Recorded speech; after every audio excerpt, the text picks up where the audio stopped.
what's goody, Raider Nation YouTube? I'm Afakasi Raider, and today I got my good friend, my homeboy, and another fellow Australian who's just as passionate about our Raiders as what I am. There's not too many of us in Australia, but we got one right down below, and that's my guy, Tatted Giraffe. What's going on, dog? How are you, brother? Hey man, hey, good. How you doing, bud? It's been a Long time. minute. Yeah, too long. Long time, bro. Long time. Yeah, but we I'm glad. I'm glad everything's going good though with you on your end, especially with the channel, man. Like, it's been awesome. I try and jump on from time to time to, like just sort of keep a tab, I guess, on how everything's going. And it's good to see where the channel's been going, bro. So I'm really, really proud of you. Thanks, man. I appreciate it. You know, you had a lot to do with that, and I haven't forgotten. So it's been too long since we've been able to share our takes on that together. So yeah, it's good to have you aboard once again. And salute to you. I see you, Bentha, Robert Pena, and my guy On Six. You remember On Six, right? Yeah, love him. Miss that man. We still at it. We still active. I'm not sure if you met my guy Raider Ben, who's just as happy as I am about said pick, ASHTON Jeanty. Yes. Fuck yes. Oh yeah. Guy. Yeah. And my yeah. guy, No, we spoke about it. We spoke about it, I guess, yesterday as well. This morning. And like going into it, who we're looking at, who we wanted, each person, like where we thought we were at, what we wanted, and I think both of us said Jeanty. We want Jeanty, and mate, it couldn't have gone any better than that. For me, it was Jeanty than everybody else. So I'm punching the air now as I was punching the air before with my guy. And I know Raider Ben, he was just as pleased with what we were. So yeah, I mean, awesome, bro. To go from last season's rushing attack, which was an absolute disgrace. But you go ahead, you shoot. Oh, I just like I feel like the consensus is pretty happy about it all. There's obviously going to be people that are going to nitpick and say, like the depth of the running backs, that sort of stuff. But how often do you get a blue chip guy like ASHTON Jeanty who just absolutely tore apart the college football scene? Yeah. And he's gonna step in. He's gonna be that bell cow. He's gonna be every down, catches it out of the backfield too, and it's also going to create so much more mismatch options as well for like the other guys we got with like Jacoby Myers and that sort of stuff as well. Like the options are endless now. We're out with our offense, so it's looking good. Hell yeah! Can you see the chat on your end, Tatted? Bits and pieces of it. It's like just a little bit scattered, but that's all good. Like, all right, yeah. I just shared it with you. I can see a little bit coming through up. Yeah, now it's starting to come up. Yeah. Like it's a little different to the StreamYard, so doing it this way, it's a little bit limited when it comes to like putting up the chats on the screen. But like in terms of graphically, there's so much more you can do, and that's which is why I made the switch for now. But we'll see how we go. Yeah, good man. Good. Yeah, look. Sounds to me like you couldn't be happier, just like myself. Oh, mate, yeah. Like, I was sort of like, when I saw all the stuff coming out about potentially offensive linemen, I was like, yeah, I can understand it, but if Jeanty's there, you've got to take him.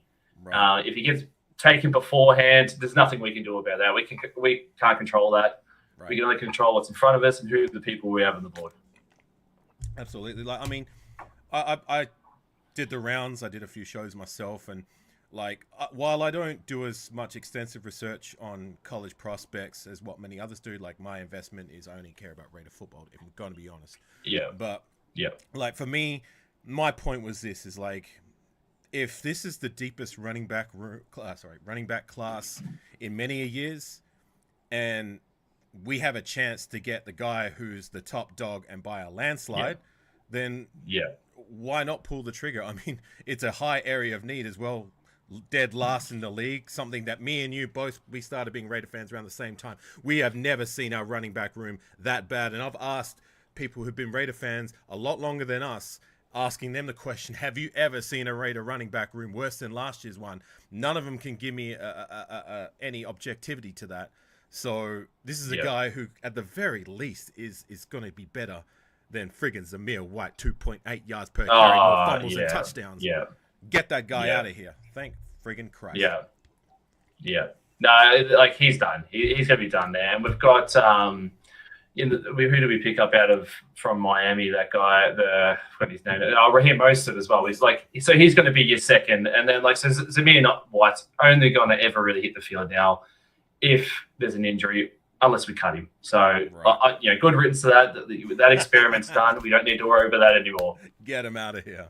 See you, goodbye. I mean, his only chance, and I'm only going to touch up on it quick because I don't want to make this about Zamir, is that, like, him and the rest of these guys that we're looking at that's got to compete for a spot, they got to show out in preseason. They're all on notice. As far as I'm concerned, whose name is not ASHTON JEANTY. Every single guy, maybe even most, they've got to compete. Yeah. And if you can't be better than Jeanty, and I mean, we could possibly draft another one. We're going to bring in more undrafted free agents. Then, I'm not going to cry spilt milk about any of them gone. Yeah, I think it's as well. It's not even just the running back position. I think it's across the board now. We've got a new GM, new coaching, a new philosophy of how we're going to be running things now. And I don't think anybody's position is safe at this point, which is a really good position, I think, to be in. Over the last few years, obviously, we've all seen it, that people got comfortable in their positions. And, like the previous, coaches like mentioned as well, there was players making business decisions. Right. You're not going to have that now, where you've got a new, fresh coach coming in. Everybody starts from scratch. Everybody's just a number at the end of the day. And like Gruden said a couple of years ago, you've got to take somebody's job now. Absolutely. Earn your spot, or, you show out or ship out, so to say. I got a question for Robert, just to take it in a different direction. He says, do you like Vegemite? You know what? I fucking love Vegemite. I'm a huge fan of Vegemite. It's like breakfast, Vegemite, lather that shit up. I saw the video of you guys trying it out, and like I was disappointed that like you were like quincing at it. Wasn't too much of a fan of it, but no, I love that stuff. I'm like, true blue Australian, love my buddy Vegemite. Granted, I know we do it not how you're supposed to eat it. You're supposed to spread it lightly. You know what I'm saying? But for all intents purposes. Oh, bro. Go hard. Go hard, go home. We did it that way, but I don't know if you've been keeping up with me, and shout out to my guy, Reddit Critique. We've been doing some Tecmo streams, and he bought himself a jar of Vegemite, so we have a little wager. So we go best of 5, and the loser has to eat a spoonful of Vegemite and then sing a song of the winner's choosing on stream for everyone watching. It's quite hilarious. Oh, that's fucking awesome. That's so good. The few times I beat him, you can see him dry reaching, and he puked once as well. So. Oh, come on. It's a quiet taste.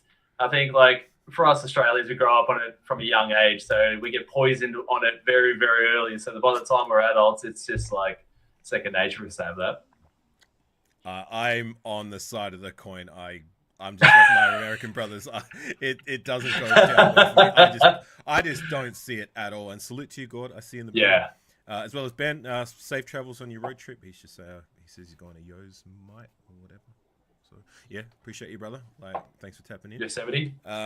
Yosemite. I don't know. Whatever. But look, back to the topic at hand. Like, I couldn't be happier. I know there's a contingent within the nation that is a little unhappy that like their objectivity to being happy about the pick is that because it's such a deep class, we can get value down the line, and we still need to, like, they would have preferred to go predominantly the offensive line side of the ball, like you touched up on. I personally wouldn't have been mad with that, but like for me, like it just seemed at that pick, like you've got a guy, as you said, a blue chip prospect, whereas the offensive tackles, like they look like they could be good / great, but are they that much of a elite talent to usurp having to forego getting Jeanty, who also addresses a high position of need? Like, I mean, like I said, like the dead last rushing attack in the league, and quite frankly, the worst rushing attack we've ever had. So yeah, I for one couldn't be happy. I mean, this is a guy who he had the second all-time rushing yards in FBS season history. Like, for how many yards he ran in a season, which is only behind all-time football great Barry Sanders. That's the only man who rushed more. It's an elite company to be in, isn't it? It's an elite company. He was 7th all-time in how many rushing touchdowns in an FBS season. I'm just going to bring up the stat real quick because I just saw it. So 2,600 yards at 7 yards a pop, 29 touchdowns. Yeah. I mean, yeah. It speaks for itself, really, doesn't it? It speaks for itself, right? Yeah. Yeah. And it was cool too. It was like seeing, the whole process with the draft and all that sort of stuff, like the pro day at Boise State, and seeing Spy Tech down there and being the early GM there, sort of thing. So like you could see that he was positioning himself to go that way. Obviously, you're trying to throw some smoke screens up leading into the draft so people don't try to jump you. But I thought they played it masterful the other day. Like they sorted out what they wanted for the offense going forward. They highlighted the key weakness, and they went out and addressed it straight away. And like, I love that about what we're doing at the moment is the direction is clear. Right. I mean, it is a very clear weakness. I mean, you cannot get any worse than what it was like literally, like dead last. You can't literally get any worse. That's something that, was a high priority to fix. But just to Art's comment, he says, and salute to you, Art, still got to fix trenches, meat and potato wins, playoff games. So Afakasi, very important to fix the O-line. Yeah, look, I'm with that too. And I was going to get into that with my guy Tatted, that like, there's still, I mean, that's one draft pick that I feel like we've nailed out of the ballpark. But we still got a lot of areas on this roster that needs to be addressed. It's no secret, like the offensive line, yes, we do need to fix that. Like, I'm happy with what we have at center with JPJ. I'm happy with what we have at right tackle with DJ Glaze. Two young guys who solidified their starting spots right from the rip. That's fantastic. I couldn't be happier with draft picks that end up emerging like that, like right from the get-go. But, the uncertainty about Colton Miller is a little bit of a concern. I'm confident they'll get it done and he'll be back. But it's still left tackle. Like we really need to make a contingency plan. I've highlighted this many times for life after Colton. We don't know how much time he's got left if he even does come back. But the interior is the weak spot on the offensive line. I mean, like we do have Parham, who's we got Merritt, a bit up and down, decent like rotational guy. Can he step up to be a consistent starter? And then we signed what's his name, like Kappa guy, Alex Kappa. Yeah, we brought him in, who apparently let the most sacks of any offensive lineman last season. So that's a bit of a concern too. Right. But I don't know if I read it correctly. I could be wrong, so please correct me. Mm-hmm. I think that he was Tom Brady's offensive lineman when he was with the Bucs as well. I believe. So I don't know if it's one of those connections. Yeah. Okay. Yep. So possibly one of those connections that he's brought him in there. He believes in him.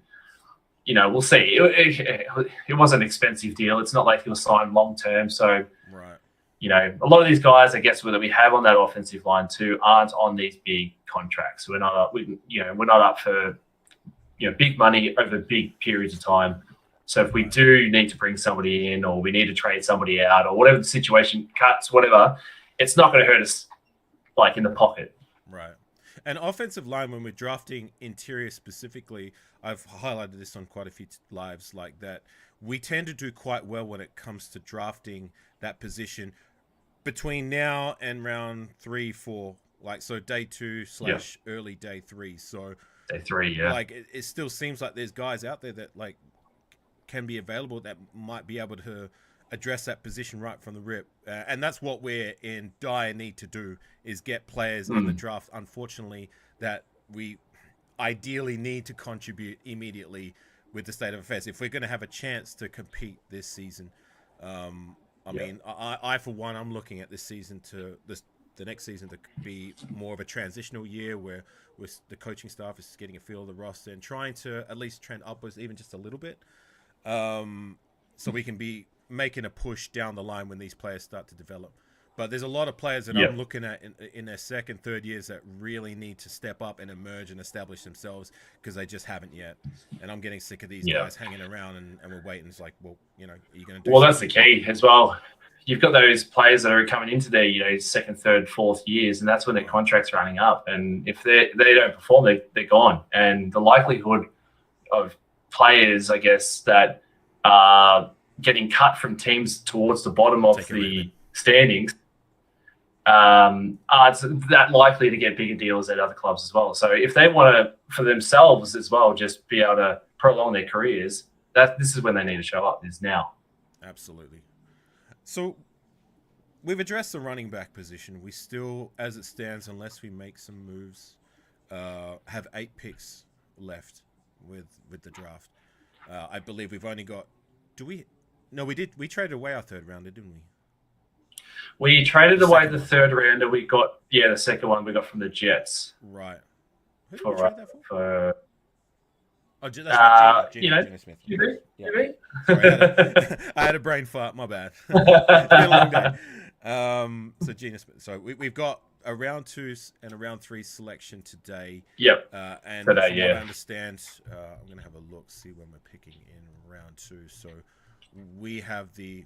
I think we got the 5th pick in round 2. Yes, 37th overall. So we're 5th down the line, day 2. Yeah. And then somewhere similar with round 3. With 3, yeah. But yeah, like I mean, you highlighted the offensive line. Like, what else do you feel are positions that you would like to see the team attack and try and address via the draft? I think the next either two positions I'd be targeting for this next pick would be either quarterback or linebacker. Our quarterback depth is decimated at this point. We've lost all of our starters basically. We've still got Ja'Cory Bennett, but he's not going to be your number one. So we need to try and bring somebody in, whether it's via trade at this point, free agency, or try and draft somebody. I know Will Johnson's available, but his injury history might not be something we want to look at. There's that other guy, Amos. That's right. I've seen a lot of the mock drafts and rankings and stuff like that. A lot of people have him in the top 10. So for him to fall out, it must be pretty serious. Yeah, right. I mean, it doesn't seem to be like a Shador Sanders type fall where from the word on the street is that he interviewed very badly with some teams, like to the point where it's scared off. Well, he's out of the first round. Yeah, it's crazy that fall too, because I remember even 3 weeks before the draft, he was still being touted as like a top 5 pick. Right. And for him to slip that far out, something far out, drastic happened. Yeah. Yeah, I made the comment that from what I understand, the way he interviewed with certain teams was generational bad. And I don't know if you've seen it as well. He's posted he's got at his house, he's got a draft room where it's just one couch in a little box for him to sit in. It's all about him. And I understand it's exciting for your draft picks and that sort of stuff, but I don't know. Me personally, if I was getting drafted, I want to share it with the people around me, my coaches, my friends, my family, all that sort of stuff. Where he's just got this one little area that it's just for him. It's got his logos all over the place and his big gold chain, all that sort of stuff. I don't know, just sort of it sort of just rubs you a little bit the wrong way. Right. And then you hear the things about him, with you're throwing teammates under the bus and blaming other people, instead of taking accountability for himself being the captain. Right. Well, these are things I won't care about if we don't draft him. If the Raiders don't draft him, I don't care. But it is an interesting point to see him fall so far out of the first round completely. So, that's something to keep an eye on day 2. I mean, if we took a flyer on him, I'd be okay with it in round 2. I mean, for me, I wouldn't be bad. This is just my gut. It's telling me you're either going to get one or the other with Shador. He is going to be the next elite superstar at the quarterback position, or he's going to flame out in very epic proportions. I don't see there being an in between. So high ceiling, very low floor. But like I said, if he's not a Raider, don't care. There's plenty of other guys. You highlighted corner, Ja'Cory Bennett's pretty much the only guy who we can have some confidence in. I mean, he played well above my expectations last season. Remember, I was critical of the guy in his rookie season for his lack of effort on certain plays. This is a guy who's got 4.3 speed, and you're letting guys who are much slower than you get away from you after catching the ball on a ball that's thrown in your area.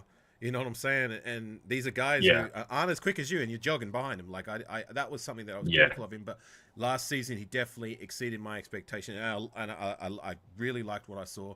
But I guess it's going to be a point of interest. Can he take that next step to be that number one? Because right now, as it stands, who else we got? Yeah. Decam Richardson, That's Darnay right. Holmes, Sam Webb. Like, yeesh. Throw the names out. Yeah. Right. Yeah. They're all So names. I'm with you, man. Like I'm Yeah. hoping we can take a stab at trying to address that. Day two, I mean, round two specifically, you just highlighted Will Johnson still there. Another guy, um, what's his name? I'm just trying to think. You mentioned it before. What's that guy you mentioned? Trey Amos. That's it, Amos. He's a guy I've seen on Yeah. a few Yeah. mock drafts range to go around that range. So, if Yeah. we go that direction, like we talked about quarterback, like Shador is there. Another interesting name, Milrow is there. So, Yeah. Yep. he's a guy that we might take a stab at, take a chance. Is he the quarterback? Where do you realistically see us going for a quarterback? Like, obviously, I think we're all in agreement that we're probably going to draft one in this draft. Do you have like somewhere you think that we're more likely to go? Honestly,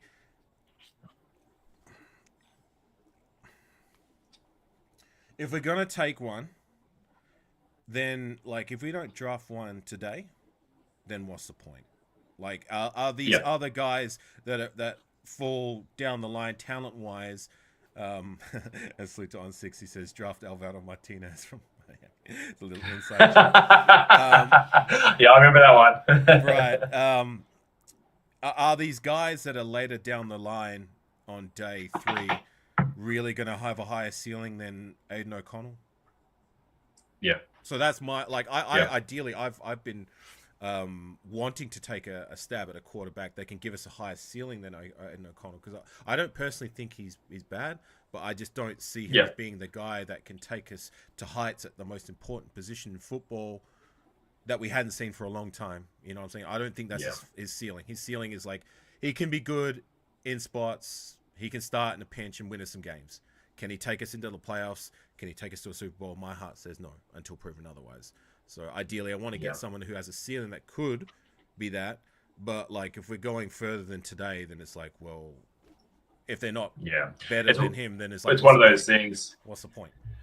Like, when was the last time you saw a day 3 quarterback become a superstar? It's probably Dak, not even a superstar, but be a serviceable quarterback, starting quarterback. It's probably Dak Prescott.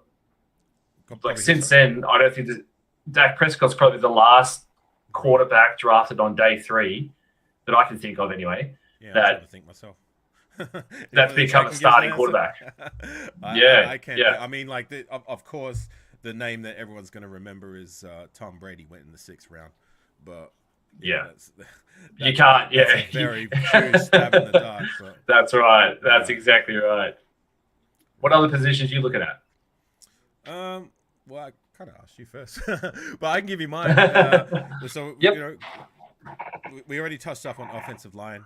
Get some guys specifically. I think Art, he went day 2. He was a round 3 selection, I believe. I actually. Oh, okay. He's talking about Russell Wilson. I actually watched that draft live back in 2012. I remember seeing his reaction, and that was one of the more memorable picks for me because I watched it live, and then I saw his ascension into the league. That was a time when I watched more football than I do now outside of Raider football, but that's a conversation for another day. Look, offensive line, specifically interior, or if there's a tackle there that's worth a damn that we could develop to take over at left tackle specifically, because I feel like we have a depth guy with Thea Mumford who can swing in both sides, but like I don't see him being like any more than a depth guy as it stands. But interior, like, get us a guard. Linebacker, we're pretty, we got what? Landon Roberts and Devin White, and we're hoping for a return to form from Devin White. Landon Roberts is a seasoned veteran. Can he be a suitable replacement for Robert Spillane, who we let go in free agency? Time will tell. But outside of that, we're pretty razor thin with our depth. I mean, Amari Gainer's a guy who I like, but he's still like, he's an undrafted free agent that hasn't really done much of anything when he has given the chance to take the field in the regular season. Luke Masterson, my guy, is a depth guy. For me, nothing more than that until proven otherwise. Yeah. Like Amari Burnett, again, another one of these second year, third year cats that we're still waiting to do something. Tommy Eichenberg wasn't impressed with his rookie season, so yeah, we're pretty razor thin there. So that's right. We need some help there. Right. Yeah, we definitely, and like the guys we brought in too, like Robertson and White, they're 1 year deals as well. So it's not like they're stability going forward as well. Right. So linebacker, I mean, you can never go wrong addressing the interior. Like on the defensive line, like I feel like with our edge rushes, we're okay. If we get another one, whatever. But like interior, we could use some more depth behind Adam Butler and Christian Wilkins. There's a bit of rumors going around that Wilkins isn't quite ready or healthy, but like there's certain avenues that are shutting that down as false news because like there's pictures of him working out with what is it, the OTAs, the workouts, whatever it is. But yeah, linebacker is like I highlighted, is a definite position we need to address. Cornerback, you already addressed that. We need to attack there. Wide receiver is another. I was going to touch up on that. Safety, we've drafted a lot of cats at the safety position in these last few years. So, like, I'm okay with not attacking there, but like again, we're really going to need these second, third year. Can one of you like do something? If an undrafted free agent in Polamalu can do something, why can't you do something? You know what I'm saying? Looking at Christopher Smith, looking at the guy I like that we drafted last year from Navy. What's his name? Trey Taylor. You know what I'm saying? Like, Yep. Yeah, to my point. But on the offensive side of the ball, you just touched up on it. Wide receiver. Again, like what we said about the corner room, you could say about wide receiver. Like this Jacoby Myers. And then after that, who do we have? Trey Tucker, who's a spot guy for me. Nothing more, nothing less. But he's a good one. That's right. That. But I just don't want him starting on the outside. He struggles in the contested catches. So I want somebody better there. But after them, it's a whole bunch of UDFAs. You know what I mean? Yeah. So there's really not much there, is there? There's not much there at all. Running back, shit, I would draft another one if I'm gonna be honest. Like if this running back class is so deep, then fuck it. Just load up. Get another guy. Like I said, I do not want another repeat of last season. All these guys can go as far as I'm concerned until they prove that they belong. That's that simple for me. Dead friggin' last. Disgraceful. I don't know if you've heard any of the live scene, but I get quite ranty when it comes to the room that we have. Well, I think it's such a prestigious thing, I guess, for the Raiders. You look back at like some of the Raiders of the past from that running back position, and it's such a Hall of Fame almost status of some of the guys. Not even on Hall of Fame, but just some superstars we've had. Don't throw that word out like that other guy, right? I know, right? Sorry, I apologize for that one. Go ahead. But yeah, you look at some of the old guys that we've had, like from the old past, and you've got like the Marcus Allen, Bo Jacksons, and like Darren McFadden's. Even, Josh Jacobs of recently, but then even you look at like Marshawn Lynch when he was here was great. Latavius Murray. Even Latavius Murray, I love that guy. I've actually got like something signed with him somewhere around here as well. Sorry to. Yeah, but cool. How you doing, bro? Yeah, lovely. But like it's been such a big thing for the Raiders as well is relying on that run game, and I think it's a big identity of just winning in the trenches. Making people hurt, making people feel the pain of those downhill runners. So just having one in now with ASHTON Jeanty is just something that's gonna, I think, really take us off. For sure. Because you became a Raider fan around that same time I did, didn't you? What year was it? Roughly around the same time. I think you started following a few years before me. I was roughly around, I think, it was a couple years into Darren McFadden's draft. I remember him. I hadn't really followed the team, right? But I was sort of keeping tabs of like who was getting drafted and that sort of stuff. So I remember Darren McFadden getting drafted, and it would have been maybe 2 years after that. I think that I was like, okay, Raiders are my team. I'm locked in. This is my team now. Right. And basically you've been hooked then. And then like, I think it was a year or two later is when, Lord L passed away as well. Yeah, And RIP I think that hooked me even further after that point, just seeing the response, the game after L passed, and just seeing, everything that happened that week building up to it as well, just made me just, fall in love with that family of Raider Nation. Yeah, we've talked about that game. Like you watched it live, same way Yeah, I did. yeah, Yeah, definitely an unforgettable moment for me in my Raider fandom. But yeah, like to your point, like you were bringing back, like since we've been fans, like despite our record being more of a struggle than not, like we've always had a competent running back room. You know what I'm saying? yeah, Like last season was the first year where it was just like I ain't got no faith in none of these cats. You know what I'm saying? yeah. Like Amir Abdullah, like he was solid as a veteran presence, and he did some good things towards the end of the season. I appreciate your services, but he's gone now. Sincere McCormick, a guy I've been critical of, I will give him credit. He did come on and he did perform with the opportunities he got in that little body of work. I think it was like 4 games, but he got hurt again. It's like, you've been on a practice squad for 2.5 years. You get an opportunity, you're hurt again. Yeah. You know what I'm saying? So like he's a guy who I wouldn't mind coming back and seeing what he can do in preseason. But that like again, like I'm not crying over any of these guys if they can't, That's show right. up. And Dylan Lorby is another guy. We drafted him last year, a 6th rounder. Like can he be any more? You're not expecting the world out of him. You're not really expecting much. But like at the same time, like just because we invest draft capital in you, if you're not playing to the bare minimum expectation. And for me, that's like earning a roster spot because you deserve it and doing some things in spots. Yeah. If you're not going to do that, then like you can either go to the practice squad or you can find another team. You can bounce. That's right. Yeah.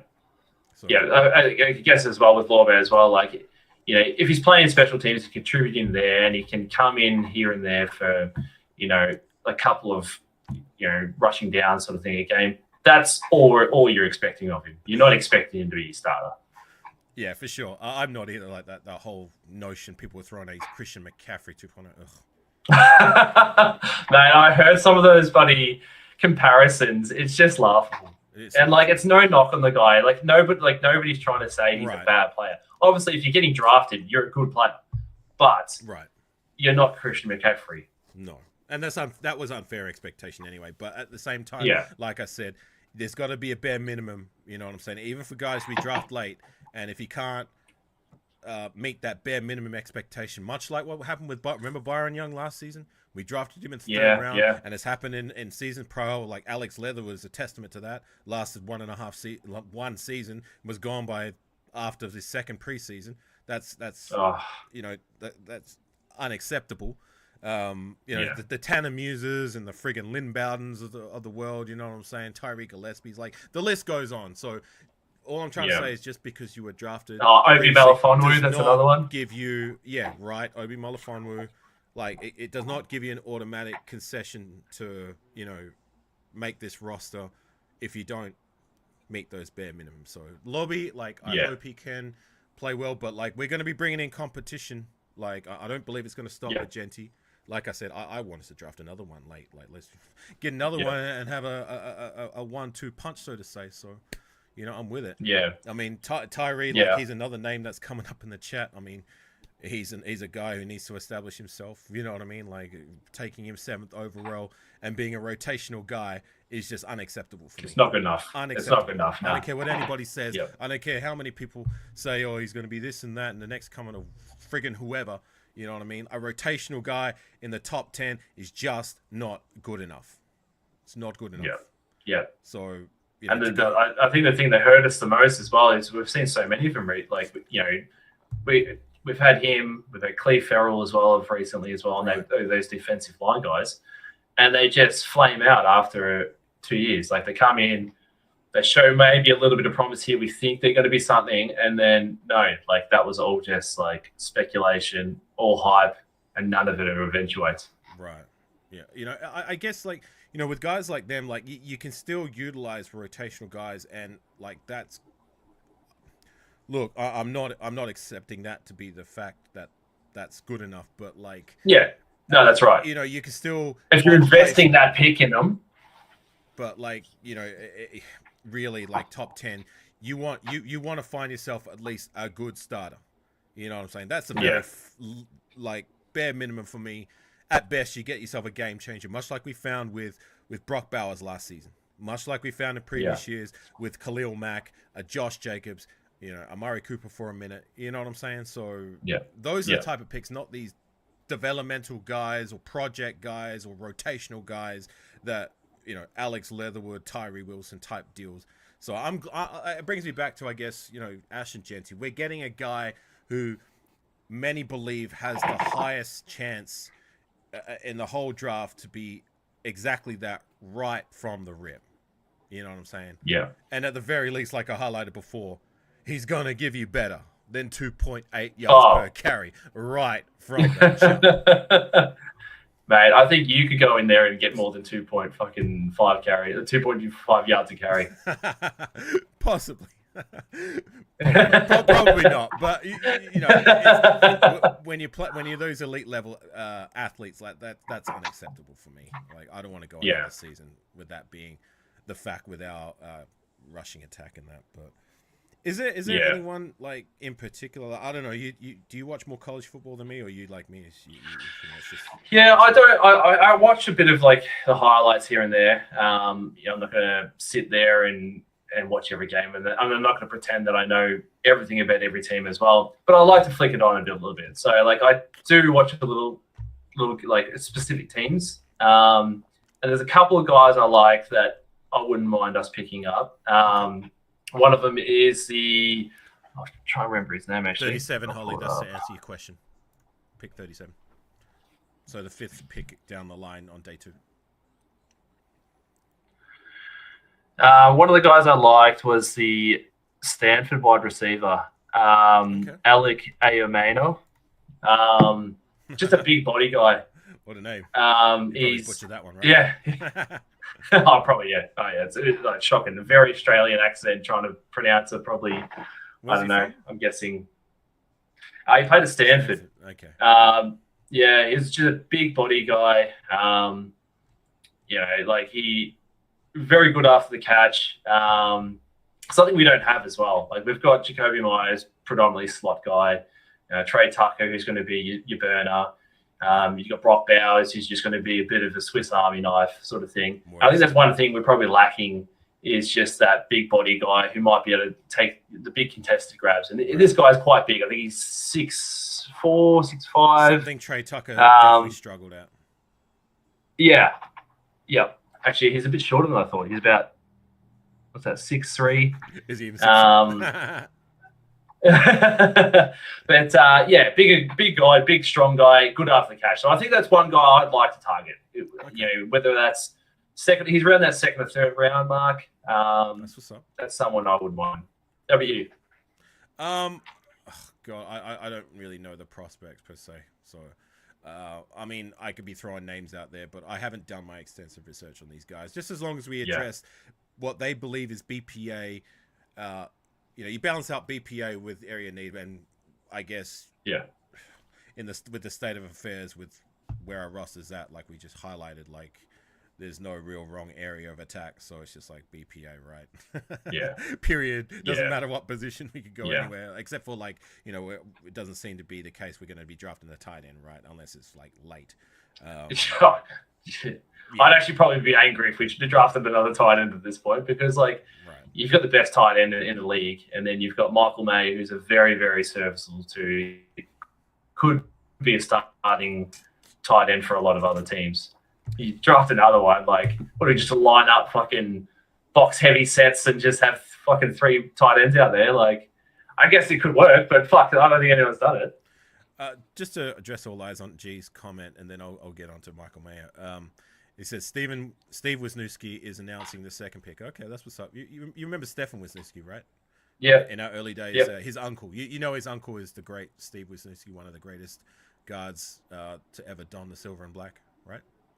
Yeah, I do vaguely. Yeah, I think I was watching one of those 30 for 30s, and I think that something like that was mentioned. Right.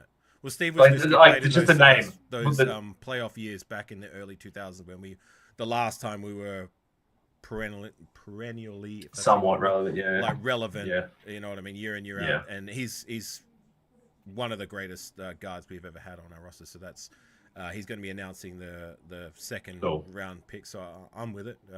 Shout out to Willie Brown, who used to do it, but he passed away. I was going to say, like, as long as somebody comes up and makes sure that everybody like wishes their mum a good Mother's Day and used to do that all that. Yeah.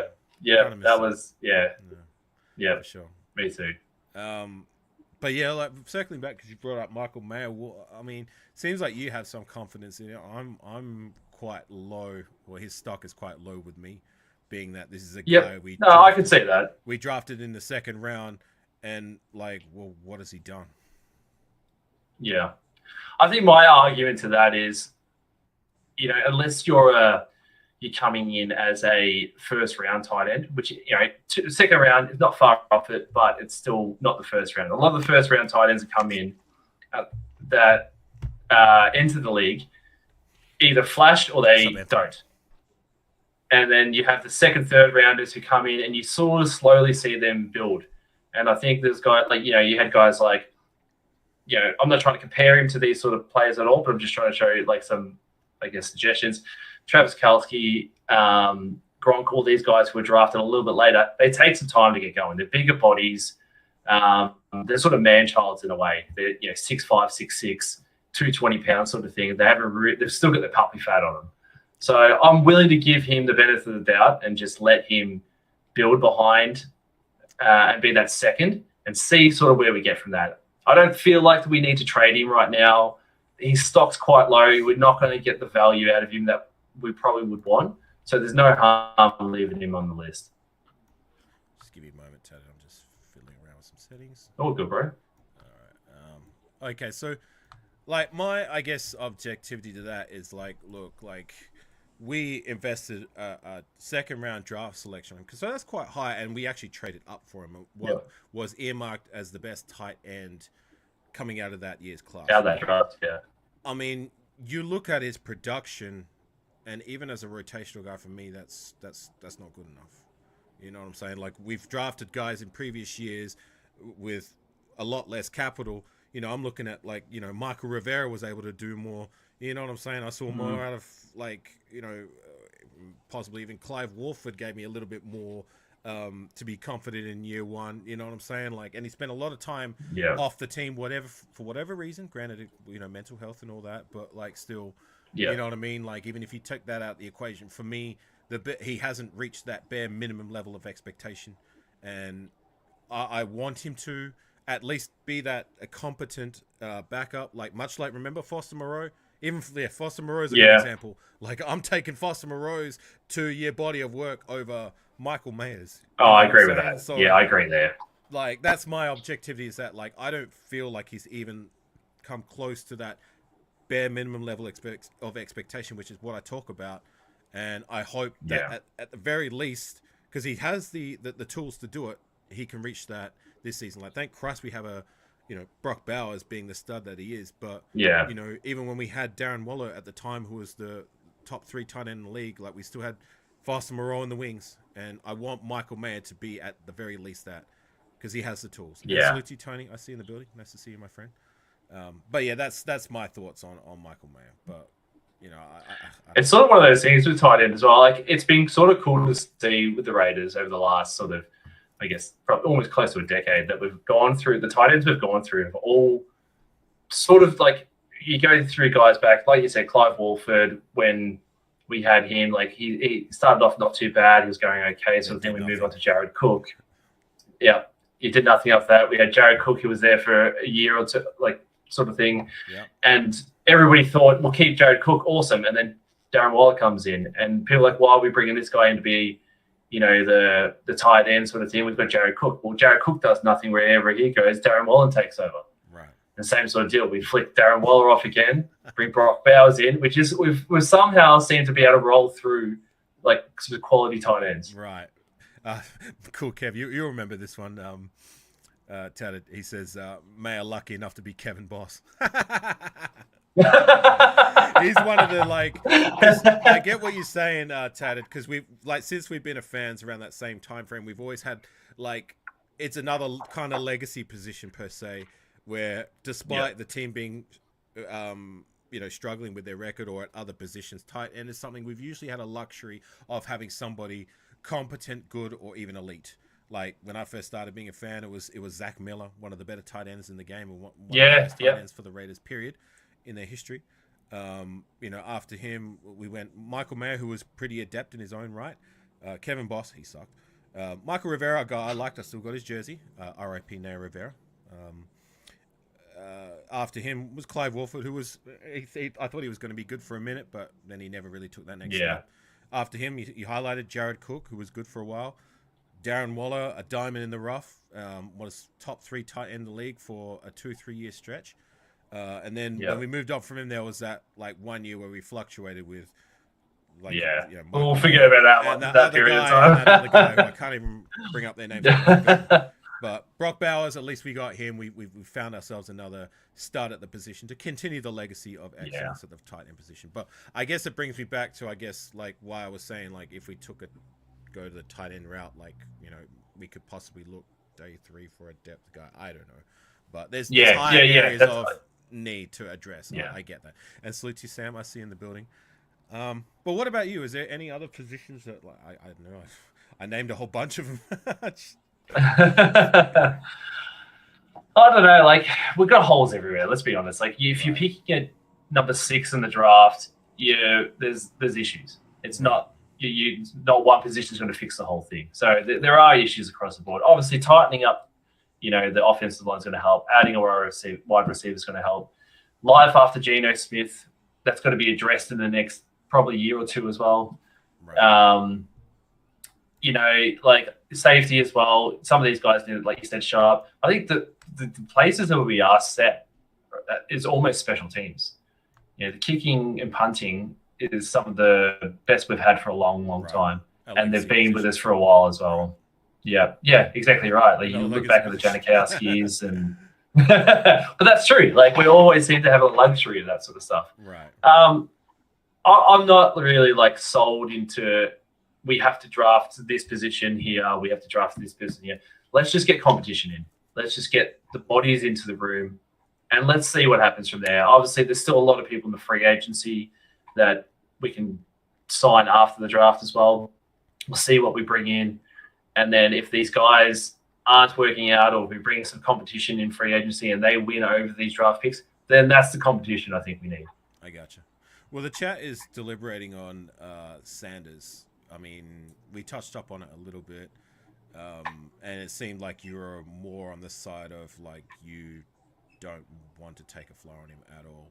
You want nothing to do with I think early days I was, I was pretty happy to take him. And not to say he's a bad quarterback or anything like that. I think he's got his accuracy is incredible. I think his arm strength is probably underrated as well. The sacks are a bit of an issue, but you can put that down to a lot of things: scheme, offensive line, even just being inexperienced and not having, trying to take on the world yourself. But for me, it's that character issue for me. I don't think he's a bad person. I just think he's quite self-absorbed. Yes, that's a very good way to put it. And I see that too. It is a red flag, and it's pretty. I mean, it's what seems to be the case with why he's slidden out of the first round entirely, despite the talent and the pedigree. But I mean, look, as a round 2, day 2 prospect, would you be with it, or you still would say? Look, I wouldn't be. Look, I guess it's a tough one. Like, there's other people I'd rather draft over him, but if we were to go that route, I'd be okay with the fact that he's going to be sitting behind Geno for a couple of years. He's going to be humbled a little bit that he's not going to be the starter, and he's got to know that where his place is, and that he's going to have to work to get there. You mean know his role, right? Know his role. You know your role. And shut your mouth. I got you. How about you? What do you like with Shedeur? Well, my stance on Shedeur, and I guess any of these quarterbacks is, look, I haven't watched too much of their game tape to really give you a good, to really have a good opinion about like how they play and how good they can be. I can only go by the small body of work that I have seen and what I hear through the grapevine, right? And I guess I'm a go with my gut kind of guy. You know what I'm saying? Like, I'm just a fan like everyone else. I don't try to be anything that I'm not. But with that said, like I've highlighted it before that like if an organization truly believes that there's a quarterback there that has a ceiling to one day take over the reins and take this franchise to where we want to be in time, whether it be playoff pushes or even hopefully the bullseye would be to a Super Bowl, then no pick is too early or no capital is too high to take said player. You know what I'm saying? And like I said to you before, Tatted, like if they believe that there's a higher chance with any of these quarterbacks, whether it's Sanders, whether it's Milroe or any of these other guys, has more of that than say our backup in Aiden O'Connell or even more than our starter, then pull the friggin' trigger. But if that's not the case, then for me, there's no point, right? Yeah. You might as well like you touched on, there's no point. You might as well roll out with Smith and Aiden O'Connell being the young backup. So yeah, I mean, for selfish reasons, I would like to have an athletic. Sorry, I would like to have an athletic quarterback. It would at least make it more fun to play on Madden, right? Yeah, exactly right. That's the thing we haven't had for. That's like I don't think we've ever really had since maybe prior was an athletic quarterback. Right. But yeah, Derek Carr, more of a pocket guy. You know, I'm sick, buddy. I got towards the end, you get sick to death of seeing him trying to dive over buddy people, that sort of stuff. But yeah, Aiden O'Connell is just going to sit in the pocket. Gardner Minshew somewhat was, somewhat athletic, but he's not like a scrambler or anything like that. Right. I think Shedeur Sanders he's got a lot more athletic ability than those guys. And whether it's you want it's fun for you to watch or fun for you to play in Madden or whatever the case is, sort of thing. Right. I guess it's awesome to see, and that's where I guess the league's going to as well. That you can't just be a pocket passer anymore. You've got to have that second string to your bow. Gotcha. All right, just real quickly, if you have a player in mind, great, but like. Position, round 2, if you could address it, what's the first area that's going to come into mind? Cornerback for me. Cornerback would be the one I'd go. Yep. And then third round, I'd probably try and go wide receiver. I like it. Yourself? Yeah, corner would be one of them. I would like to find us an interior guy round 3. If there's one there that's got good value and can be a starter or at least give some competition to the guys who already got in the door, then cool. Like I said, like I feel like that's an area where we usually do quite well in finding interior guys. And why not take another stab and hopefully we can find that again. Yeah, I guess I ideally I would like us to try and get us a linebacker worth a damn. I know. We just don't do that ever. You know what I'm saying? When was I can't even remember the last time we drafted one in like below the first 3 rounds. Well, in the 1, 2, 3, I can't remember the last. He was more like he was more of a defensive end who an edge rusher. Yeah. Like I get, I'm talking about more like a he's a unicorn. Like C.O. Moore was a guy we drafted at linebacker, not defensive tackle. Yeah. Like some idiot said. Anyways. Linebacker. I'm just trying to think. Like it's usually like if we do address it in the draft, it's like round 5, 6, 7, and these are guys that are going to be depth guys. I mean, who was that cat Tanner Muse? Round 3, but didn't even when we do the draft, it's like project guys. Like, can we just get a linebacker? Plays linebacker? I know. Like, please. I know. You know what I'm saying? So it just sort of seems like that was always the case. You just drafting the same sort of people over and over again each season. Right. So I guess now that I'm spitballing it, like what would be, I guess, ideal or great if we do trade down and acquire more picks. Like, I wanted us to hold fast for day one. Like get the BPA, get ourselves a game changer, get ourselves a start. And I believe we've gotten that. Day two, I mean, like, if we can move and shake a little bit, like, yeah, those are the three. Get an extra, somewhere else. Cornerback, interior, and linebacker, or wide receiver. Like, yeah, definitely. There's holes, bro. There's holes. There's holes everywhere, for God's sakes. There's not really Swiss cheese out here. Right. There's not really a wrong direction you can go per se. As long as, like, wherever we pick, it is indeed the fact the BPA. You know what I'm saying? Not some project. Yeah. Joe Schmoes who's coming into the league hurt, and I don't know.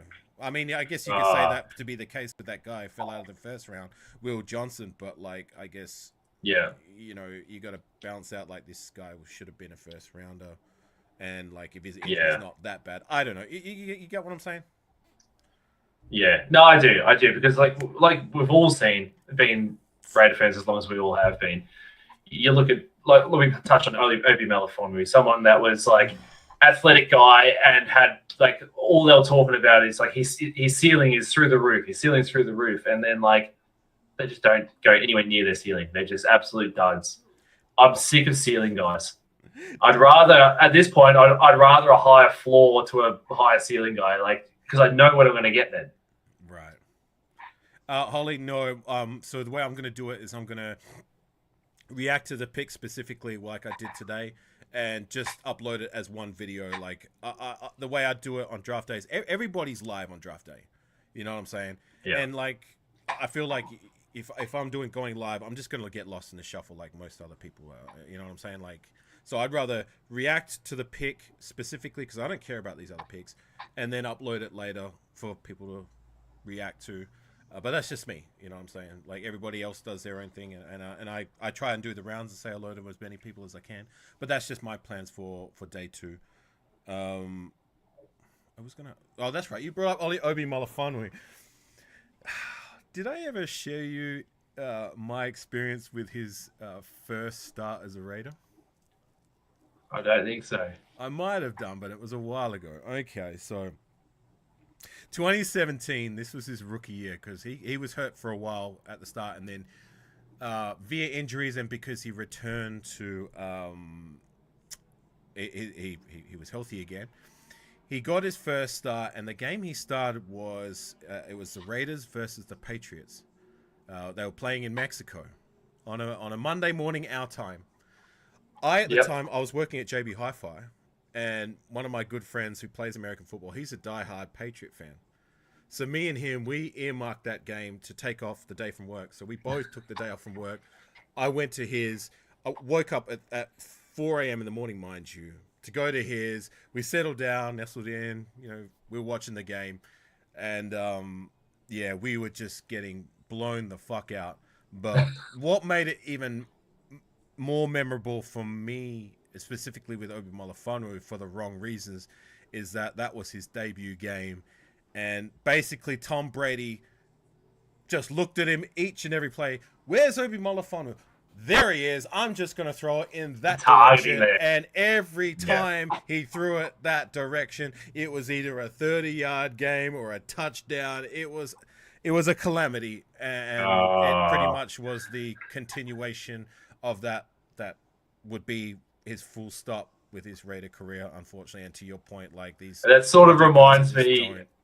work out. That sort of reminds me of that. You probably remember. I can't remember the game. I already know who you're talking about. I already know what you're going to talk about.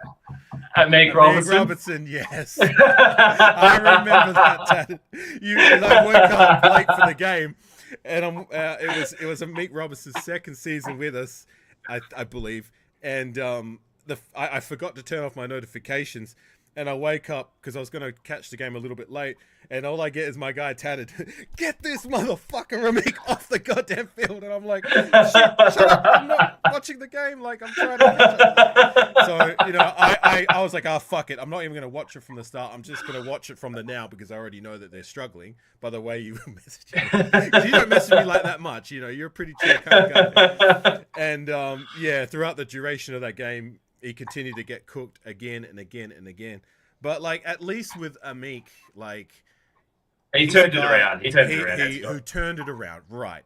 Like he struggled like that game for his first 2 seasons. I was literally singing for him to be off our roster come his third season, but he was able to turn it around in a major way, and now he's actually playing quite well, from my understanding. Playing well. With the Lions. Yeah. Like, didn't he shut down like what was it, Jefferson or someone in the playoffs? Yeah. I think he locked him down. Yeah. I think he might have only had like a couple of catches and no touchdowns or whatever it was. Right. So I can always appreciate that, and I like to see when players prove me wrong.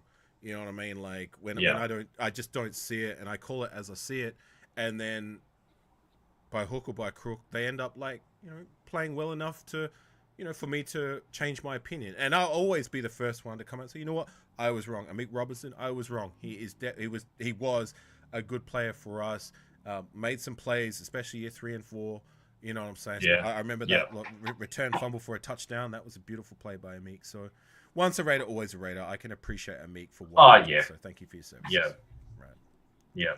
Yeah. I agree. Like he was undersized guy sort of thing, and was thrust into a defense where he had to take on some of these wide receivers that were way out of his reach. Right. And like he found a niche, he found a spot where he could work. So I guess like this stream isn't about like past players and that sort of stuff, but it's nice to sort of touch on some of the guys that have been around. Well, we've already spitballed about the draft, so we're taking in that direction. Like, I mean, Amik Robertson, like he's a guy to your point, like who carved out a niche with us. Like he was a very good nickel/dime kind of guy, and then he went on to the Lions, and he's doing well for them. So salute to him. And El Capitan Fucho, Rafael. What's going on, Doc? Nice to see you in the field, my friend. You remember Rafa, right? Yeah, I miss Ruff. Good old Rafa. Yeah, he just popped up in the chat feed. Lovely. I asked one of my panel mates this question the other night for us. I mean, it's funny because like now that you're with me, like I'm talking about it being the evening for us. Like usually I'm having to cater for my American audience. I'm talking about it's the morning. That's why I call the show Wake Up Nation, because Wake Up Nation. It's night for us, but it's the morning for. I know it's bedtime for us. Apart from you and Raiden, like I don't get many, if anybody from outside of town coming to my channel. But that's okay. You know what I'm saying? Like I found a home with my American brothers and sisters. But I asked my panel mate, like, what was your favorite draft memory?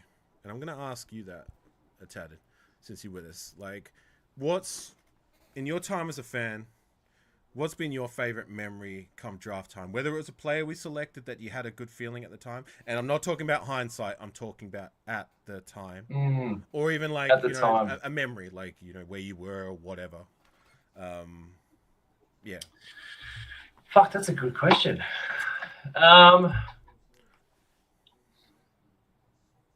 This is gonna be bad. All right, this is not one that I'm proud of. Okay, go ahead. I remember when we drafted Connor Cook. Okay. And I was like, I like this guy. Because I remember watching a little bit of him at Michigan Spartans and thinking like, this guy's got it. And there was like a game that they played where I can't remember who they played at the time. It might have actually been Michigan. And they were down, and their team ended up getting what was it, a return punt for a touchdown. I can't remember what it was, but I remember like Connor Cook and was just that like the game seeing where a couple of they beat interviews them with at him. the death? Like there was like a I think I know the game you're talking about. I might be mistaken, but where Michigan, because they have a rivalry with Michigan went to punt the ball. What should have been the punt out of bounds, game over. They would have won, but it was blocked, and they took it the distance and they end up winning. Yes, I think I vaguely remember that. Yeah, right. And I remember that whole like that. Got you. Yep. I vaguely remember all that, and I know I remember that game, and then when it got to the draft, and then he got drafted, I was like, oh, sick! Like we've got a winner, like, and because I didn't click, I just remembered the win. I didn't remember how the win happened, and I was like, oh, sweet, this guy, like, he's a baller. He beat Michigan when like they were down, and like and that sort of stuff. And it was only a few weeks after the draft I realized he had nothing to do with that fucking win. Salute to you, Freddie, honestly, in the building. And that's a good answer by Cook Heavy. Says drafting Charles Woodson.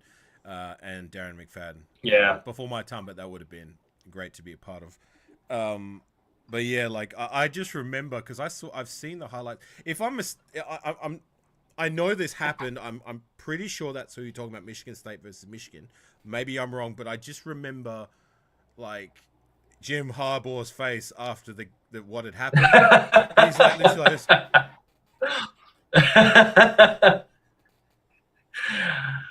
like Mate, anytime I see that bloke with that sort of face, it's gold to me. yeah, I do remember that. But is there any others? How about you? How about me? All right, so I shared this story. Sorry for anyone in the chat who's heard me explain this story, but I'm gonna share it with Tatted, and maybe for those who haven't heard it yet. So my answer is very easy. 2012.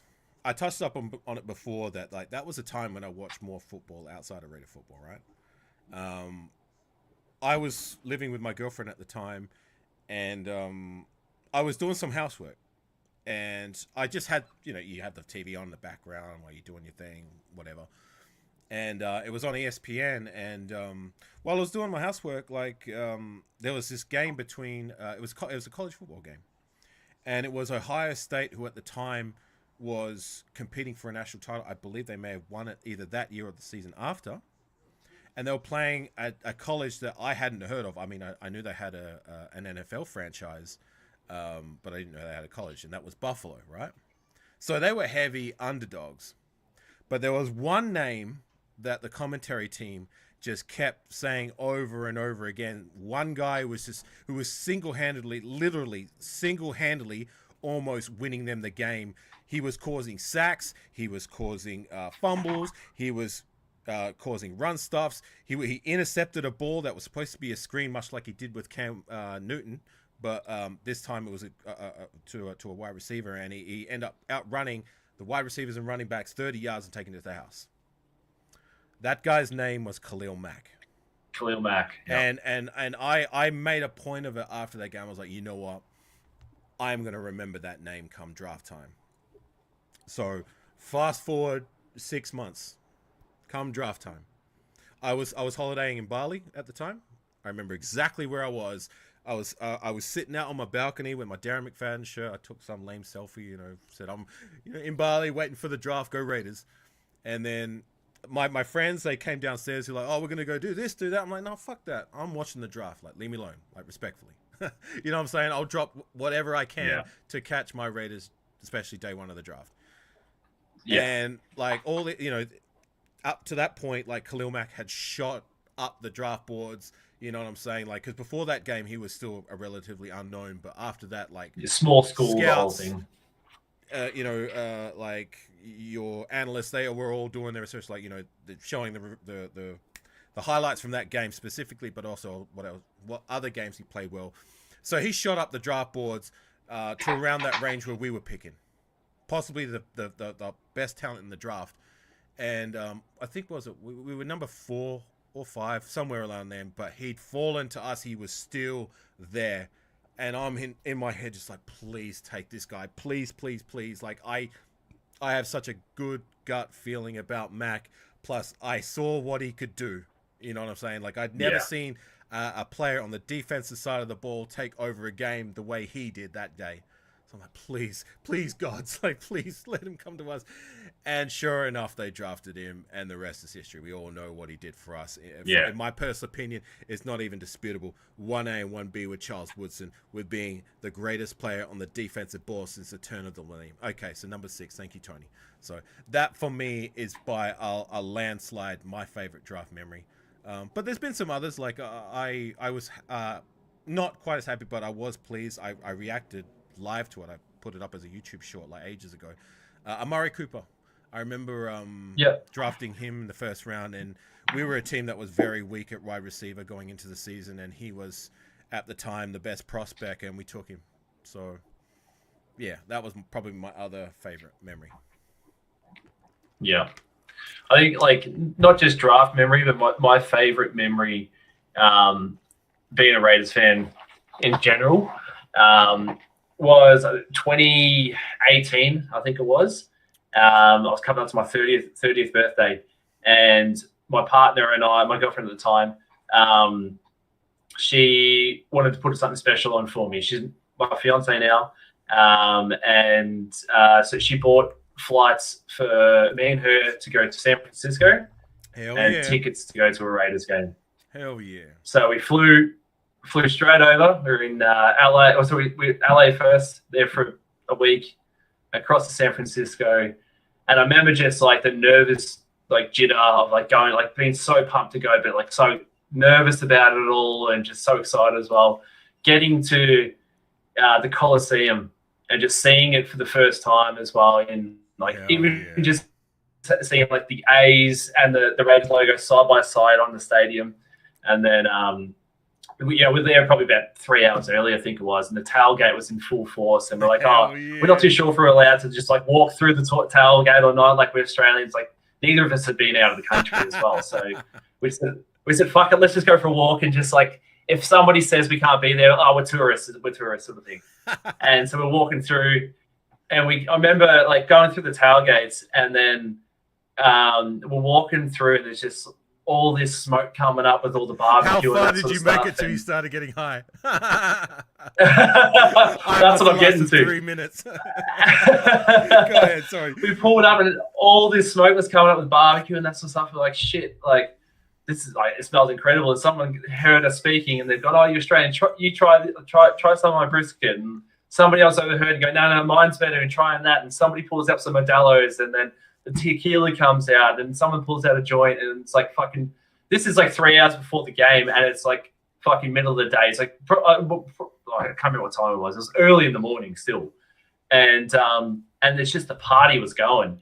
But the thing I loved about that the most was from the start to getting into the stadium, we didn't sit in the black hole, unfortunately. We were down one of the ends that were near the end zone. But it was just like cool as well. We're sitting there around all the other Raider fans as well. And everybody was just like, speaking to each other and like asking, where are you from? There was a couple of guys that were sitting with us that were from Sacramento. There was a couple of other guys that were like, that traveled up from San Diego and that sort of stuff as well. And we had been going in there with like this whole like nervousness about like not knowing it, like where we're going to fit in, if people are going to get shitty with us and that sort of stuff. And the thing that I loved about the most, we lost the game. It was us versus Colts. I remember it very, very vividly. We got absolutely smashed. But it was a bad season. It was a bad season. It was a season, actually, I think 2 weeks prior, Amari Cooper got traded, and Marshawn Lynch was injured for like a good space of time. I think the only wide receiver we really had was Jordy Nelson at that point. But yeah. But the thing that I love the most about that is from the moment we got to the stadium to the moment we left, we never felt more safe. It was a big family. The love, you could tell from everybody around you that if you had that silver and black on, you're one of us. And that's what like stuck with me from that point onwards. That's so awesome. Like, I'm proud of you that you actually were able to do that, much like I did, because as you know, Tatted, like where we're at in the world, like we're kind of on our lonely little bubbles when it comes to being passionate Raiders fans. Yeah. You know what I'm saying? Like, I'll share you something that happened to me recently. Like, I went to the local pub like to watch the Super Bowl, right? It's what's it called? Fuck, I just had a brain fart. But it was an American themed bar. So there was Sporting Globe or what's that? Sporting Globe? No. I'm having a brain That's like fart, one of the ones. Anyways, it's a place. It's a franchise that took over all the Sizzlers over here. But I went there to watch the Super Bowl, right? So there was hundreds of people there, mostly decked out in vomit, Chiefs red, and there was a lot of Eagles fans there. But there was a lot of other fans there, predominantly Patriot, Cowboy fans, blah blah blah blah blah blah. I was the only guy wearing black. Raider black. Not a single other one in sight. The only other guy I saw there, even she was wearing a LA Raiders cap, and I managed to catch him as I was walking out to go somewhere else. So I had a chat with him. I was like, hey, man, like, are you actually a fan of the team or is it a fashion statement? He told me he's a Patriots fan.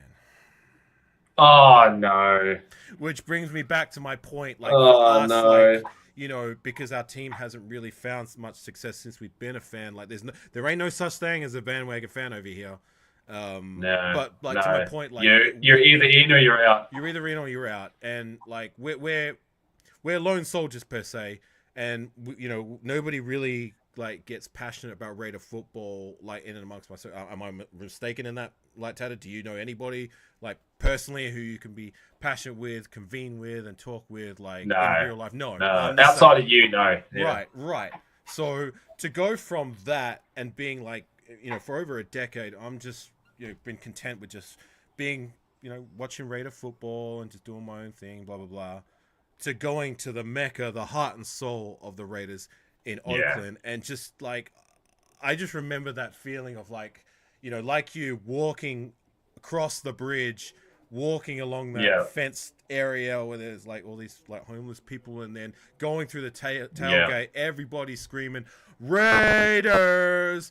You know, one guy says it, everybody says it. It's like, you know, I'm home. You know what I mean? Like, these are my people. Yeah. You know what I mean? Like, I never had that moment until that day. And like you, like they welcomed me with open arms. And I've got a video on my Instagram. You know the video I'm talking about where I at halftime, I know the one. I was completely invested in the game. I didn't want to touch my phone. I didn't want to talk to anybody outside of my girlfriend at the times. And like, you know, the fans, like, I'm not touching my phone. Leave me the fuck alone. Anybody who tries to call and text me while I'm at the game. But at halftime, I went into the tunnels and I was lining up to get a tasty beverage. And, you know, I was just like, oh, I want to do it. Should I do it? You know what? Fuck it. Do it. So I pulled out the camera and I did a Raiders. And then the whole tunnel did it with me. And I was like, oh, this is one of the greatest moments of my life and something I cherish forever. And I'm so glad I caught it on camera because something I can go back to. And, brings a smile to my face. Yeah. But like you touched on, like, it's not easy for us to come all that way as well. Especially when probably the times and the times that you and I probably went as well, where we're not good teams. We're probably towards the bottom of the ladder as well. Like, it's a lot of money. We were mid when I went, so I was lucky enough to see them win, and it would actually turn out to be the last time they would ever win in Oakland. It was against the Bengals, who they were a poor team they were the worst team in the league at the time. We only just beat them, but I didn't know it at the time that would go on. That would be literally the last time they would ever win there. The last one.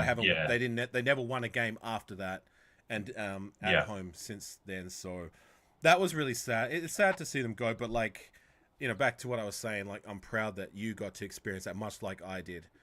That was always since I started investing passionately into the Raiders, like a lifelong dream, like one of my dream scenarios. I just wanted to make it happen. I finally got myself into a position where I could, and I did it. And you know, the effort I had to go to, you know, like you, we had to travel across the ocean. Like, you know, I don't know how many hours it was for you, but like for me to travel to the States, it would be further for you. Yeah, it was a 38-hour bender. Yeah, you know what I'm saying? Yeah, and I paid like, you know, $2,000 for flights, you know, $1,500 for the tickets being in the black hole, accommodation, all that, blah blah blah blah blah blah. It was time, always spending money. It's not a cheap trip, and money well spent, worth every bit of it. And I would do it again. You wouldn't trade it back. Yeah, you wouldn't trade it back for a moment. No, I wouldn't trade. One of the greatest moments and days of my life, and the fact that they won too, you know, made it that much more sweet. Yeah. It's got to be on the bucket list, like, for now, to go to Vegas, or like just for, I guess, you know, like, it's not the same as the Coliseum. It's never going to be the same. But to tick it off and go to a Vegas game is my next one. Yeah, me too. And salute to Navy. I see in the building. Like, I would like to go to Vegas, but like I'm in the middle of trying to get back to the States. And when I just got monetized with this channel, so every penny that I earn now that I've been monetized, so that goes to my return to the US fund. So you know, I'm like maybe 1/50th of the way there, but at least I'm making a start, right? But, you're working towards it. You know what I'm saying? But like, if I was to go back to the States, like, I would probably go for the LA experience as it stands. it might be a little Yeah. more feasible money-wise, as well as I've got a lot of friends and some of my closest allies that I've met through this YouTube game that are based there that I would like to catch up with and meet up in person. Yeah, of course. But one step at a time, you know what I mean? But I would, Yeah. it would definitely be on the cards to go back to the States, hopefully sooner rather than later. But LA or Vegas, whatever it may be. But yeah, you're right. Like Vegas would be on the bucket list. But yeah, it's just a matter of the money. Oh right? yeah. Oh yeah. I mean, we're having to pay $10,000 in flights alone To get there, yeah. Not to mention the Oz dollar conversion is not the best, right? Shocking. It's so bad at the moment, isn't it? It is shocking. I was gonna ask one last thing, and I just had a brain fart. It's been a big day, bro. We've got another big day coming up as well. Right. Oh, God, I had it in the back of my head. I was going to ask you specifically, and then I've lost it. It's gone. That's all good. That's all good, dude. But look, Tatted, I know it's getting late for you.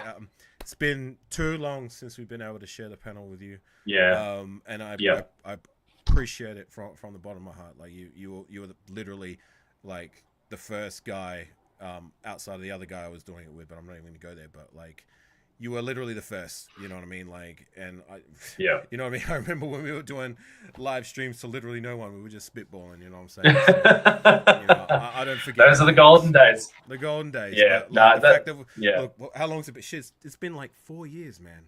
Can you believe that shit? Yeah. Yeah. 4 years. Yeah. And we're still here. So I appreciate you very much. Still going, bro. And with fingers crossed, with the whole Raiders now taking over that Australian territory. That's what I was going to say. Now that you just jogged my memory. So I was going to touch up on that. And speaking of which, Raiden is in the building. Sup, Raiden? You obviously remember. Raiden.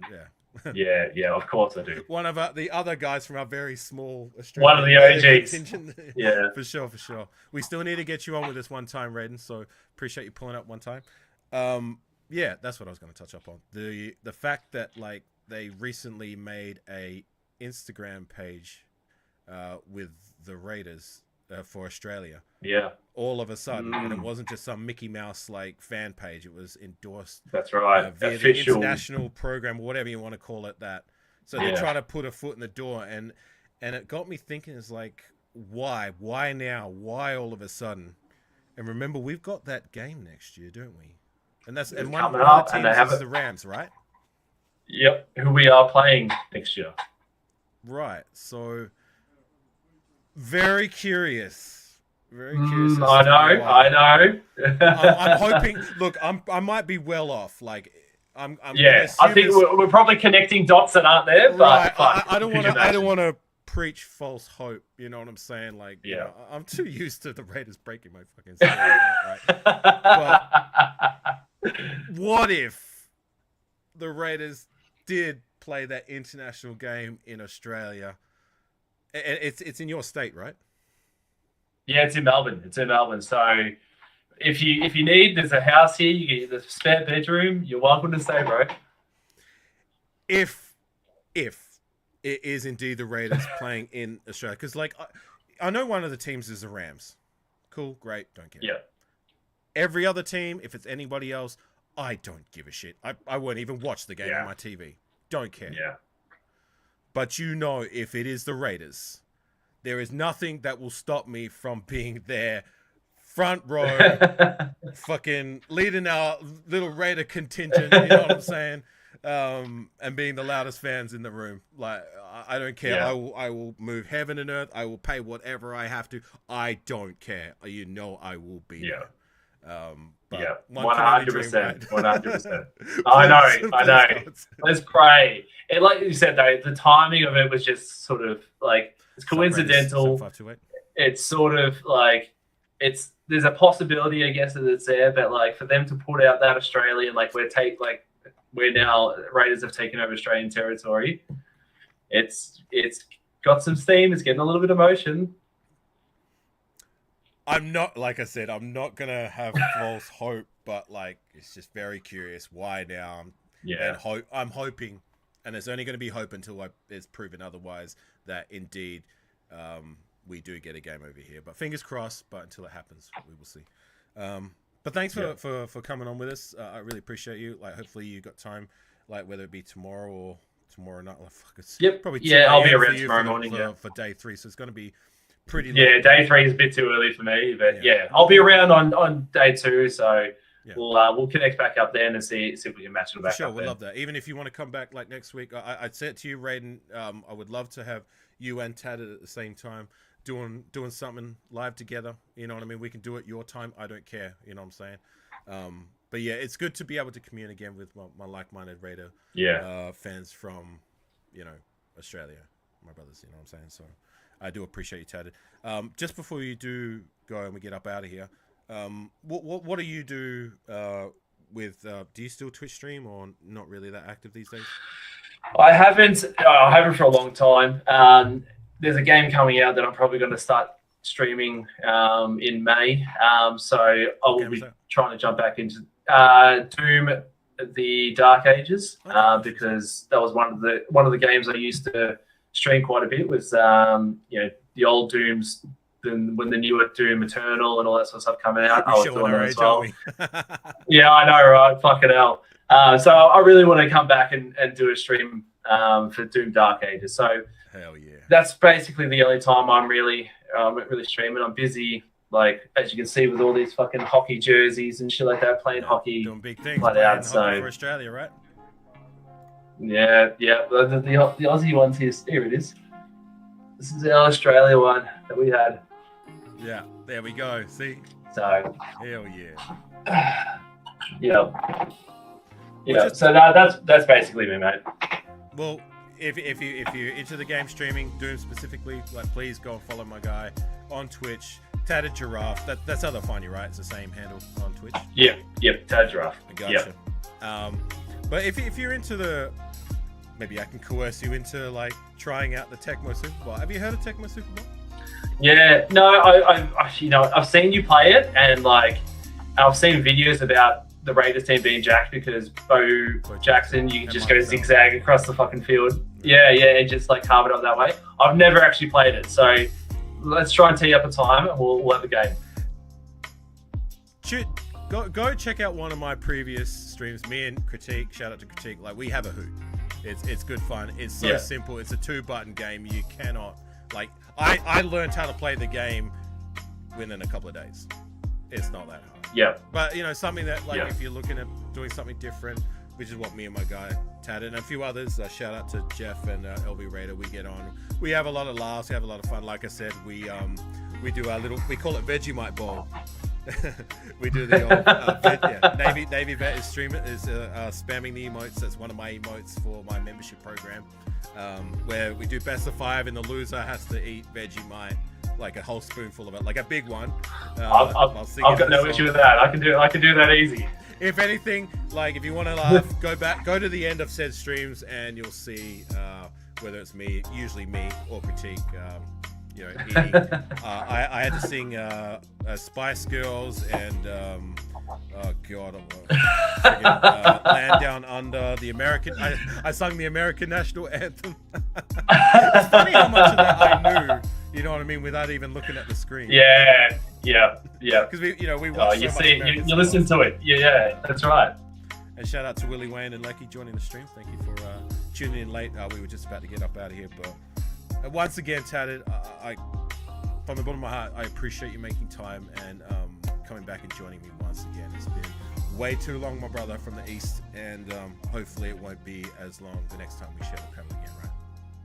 Yeah, I agree, mate. It's been a pleasure, having me on as well. Like, I know you're a busy man yourself with everything that's going on with like family and all that sort of stuff too. So, yeah, that's right. So I really appreciate you like still keeping in contact with me, even when I haven't been as online or anything like that as well. You're a good friend and you'll always be a good friend. Always, my brother. Always. All right, gang, everybody in the chat, appreciate you guys for tapping in. If you can, I hate to do this, you know the spiel. Just double tap the screen, so I'm on the vertical stream, hit the like, get us out there. You know what I'm saying? You know what time it is. But anyways, so it's what? Now, it is officially day 2 over there in the States, so, It's day 2 here as well for me. It's just ticked over midnight. It's not for me yet, but it's 10 hours from now. It's I don't know. It's too late in the night to think about it, but whatever. It's happy day 2 of the draft. Hopefully we can hit it out Let's of go. the clock again. Anyways, I'm Afakasi Raider. You got your boy, Tatted Giraffe. Raider Nation for life. Win, lose, or tie. You know what time it is. Can you remember this time, Tatted? It's Raider Nation to Raider Nation to a die. Absolutely. All right. Peace, gang. We out of here. We'll catch you on the next one for sure. All right.